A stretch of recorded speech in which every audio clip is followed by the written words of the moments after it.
Welcome to Ben and Matt. This is from 2018. It's called Futurism and the Bible. I like sci-fi and fantasy. I read this kind of literature and play these kind of video games. I have even written novels like this. And although they remain unpublished, I still like to imagine worlds alien yet somehow similar to our own. But what does the Bible have to say about this kind of thing? From a certain point of view, quite a lot actually. For starters, the whole Tanakh, the Old Testament, is very Conan the Barbarian.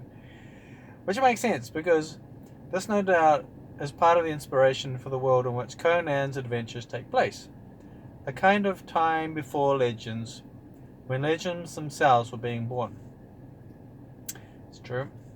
It's easy to imagine the ancient biblical warriors tramping sandal-footed through desiccated wastes, forgetting the lush and verdant landscapes that the Bible stories actually occupied. What is generally imagined as magic and the supernatural is revealed in the Bible to go much deeper.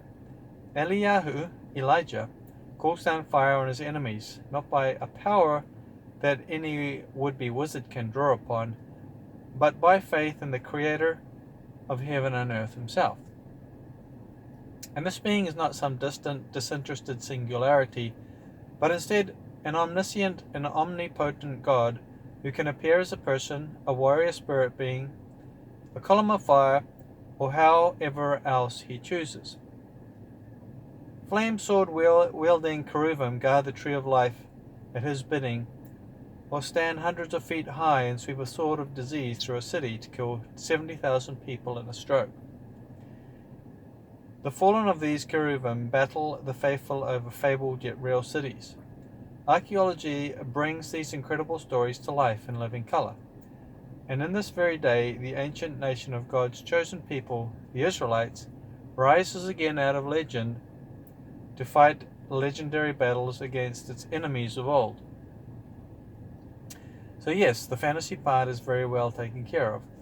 But what about the science fiction part? Imagine with me for a moment what God might have had in mind for humanity before we fell by eating from the tree of knowledge. A world with finite space, a command to go out and multiply, no death. Let me help you along a bit. When God said all he created was good, that meant the universe too.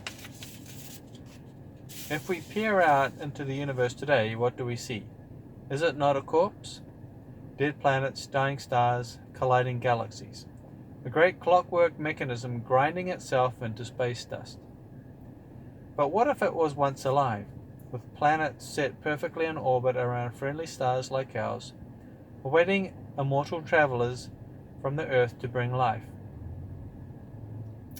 The sustaining hand of God still resting carefully on the cosmos, ready to transport us from one place to the next at the speed of thought, until the entire universe teem with life. Will God now be turned from such a grand purpose because we fell short of his ideal? I think not. After all, he will one day create a new heavens and a new earth with as much as 80 billion, or indeed more if history grinds on for a while yet, faithful and redeemed humans wearing uncorrupted bodies, never needing food to eat. What is more, they will be living in a city 1,500 kilometers high and wide that will descend from the very heavens into which it will reach while parked on our planet. Of course, there is a price to pay to be a part of all this. Fortunately, that price has been paid for by Yeshua Messiah. And all you have to do is believe on him as the one sent by God to save us.